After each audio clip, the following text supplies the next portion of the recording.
Vous avez été élu président de la section de la MOPA du Lot-et-Garonne, la MOPA 47, le 16 décembre dernier. Pourquoi cette candidature? Disons que cette candidature vient du fait que j'estime que la MOPA est une vieille institution qui date de 1808, Napoléon, qu'elle véhicule des valeurs dans lesquelles je me reconnais, que je trouve qu'on est dans une époque où il faut absolument que ces valeurs existent parce qu'elles sont mises en danger par une société qui évolue vers des horizons que je qualifierais peut-être d'un peu, enfin même de beaucoup noircis. Et il est important qu'on s'attache à faire vivre les valeurs de la République, la laïcité, la solidarité, et que les gens qui s'investissent et qui œuvrent pour que nos enfants aient une tête bien faite soient reconnus. Et donc c'est pour ça que j'ai accepté ce rôle de président de la MOPA 47. Alors nous sommes au lycée Val-de-Garonne, à Marmande. Vous êtes le proviseur de cet établissement, mais plus généralement, plus complètement, peut-être pourriez-vous vous présenter. Qui êtes-vous, Éric Lissier? Moi j'ai eu un parcours assez classique. J'ai commencé comme enseignant d'ailleurs au Minguette à Lyon, c'est-à-dire une banlieue un peu chaude. Ensuite je suis arrivé en Lot-et-Garonne en 93, donc des Minguettes à 93 jusqu'à 98, j'étais professeur de mathématiques. Donc, en 98, j'ai passé le concours de personnel de direction. Et donc maintenant, ça fait 25 ans que je suis personnel de direction. Donc j'ai commencé comme adjoint dans un lycée à La Rochelle. Et ensuite, je suis rentré à Lot-et-Garonne en 2001, principal de collège, proviseur de LP, proviseur de lycée, et maintenant proviseur de la cité scolaire de Marmande, qui est une très grosse cité scolaire de 2200 élèves et 300 personnels, donc ça fait 2500 personnes. Cité scolaire, c'est-à-dire collège et intégré, et lycée polyvalent?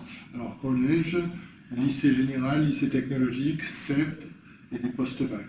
Un gros établissement d'Aquitaine. Un gros établissement d'Aquitaine avec toutes les problématiques d'un gros établissement d'Aquitaine, et c'est justement en tant que proviseur de ce gros établissement que je mesure l'évolution un petit peu et de nos élèves et des familles. Et on constate bien qu'on est plus dans une attitude, je dirais, de service que dans une attitude de service public. Ce que je regrette, parce qu'effectivement, c'est bien pour ça que je suis motivé pour essayer d'œuvrer pour changer les choses à mon petit niveau. Alors on verra ça un petit peu plus tard. Il serait peut-être bon que vous nous présentiez en quelques mots ce nouveau bureau dont vous avez été élu comme président. Alors ce nouveau bureau, il est constitué de, moi en tant que président, donc proviseur en exercice, de Madame Lousteau-Yolaine, qui est principale à Croche-Pierre, qui aussi est en exercice, de trésorier de M. Cyril Descaux, qui lui aussi principal d'un collège à Casseneuil en exercice. Donc trois actifs à la tête de cette section de la MOPA. Voilà, trois actifs. Et après, on a souhaité élargir, donc on a pris, parmi les membres présents de l'Assemblée, on a pris, globalement, on a un bureau d'une dizaine de personnes.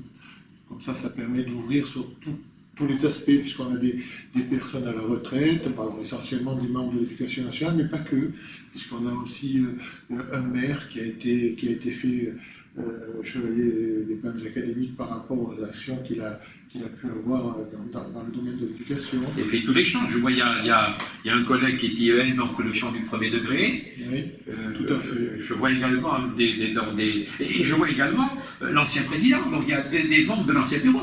Tout à fait, puisque l'ancien président Bernard, vis-à-vis duquel j'ai déjà une amitié, m'a assuré de son soutien et de son accompagnement pour ma charge de président. Donc la continuité va se faire sans difficulté? A priori. Bon, alors, vous nous avez présenté les membres, mais comment vous voyez l'avenir de la section de la MOPA 47? Bon, là, immédiat, je suppose qu'il va falloir vous organiser, mais un objectif à moyen terme? Disons qu'effectivement, dans un premier temps, il faut qu'on prenne un petit peu certains points de repère, mais l'idée, c'est par rapport à ce que je disais, faire vivre des valeurs, donc des valeurs autour des valeurs de la République, autour de la laïcité, autour de l'éloquence.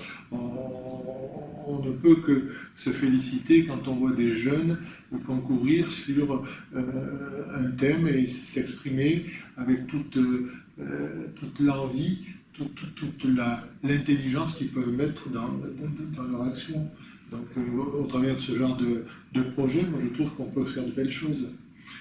Après, il faudra être attentif à tout ce qui peut se présenter et voir. L'idée, c'est d'aider le jeune à rester, comme je vous l'ai dit tout à l'heure, un enfant qui a la tête bien faite. Alors, on peut terminer par là.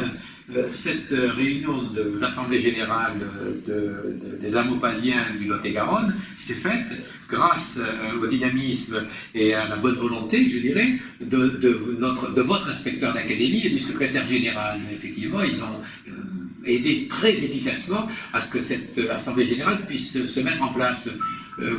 Donc ça signifie donc que les relations que vous pourrez construire avec l'institution de l'éducation nationale dans ce département est totalement ouverte. Tout à fait. Au niveau de l'inspection académique, donc Monsieur Lemoine, l'inspecteur d'académie, est quelqu'un qui est très ouvert à toutes ces initiatives, puisqu'il a comme souhait effectivement le meilleur accompagnement possible de l'élève, de l'enfant, et donc c'est pour ça qu'il est facilitateur. Donc je pense qu'on arrivera à mettre en place des projets communs, associer la MOPA à des activités que l'inspecteur d'académie souhaite mettre en œuvre, donc faire des partenariats, ça ne devrait pas poser de problème. Merci beaucoup, Éric Dissier. Merci Claude.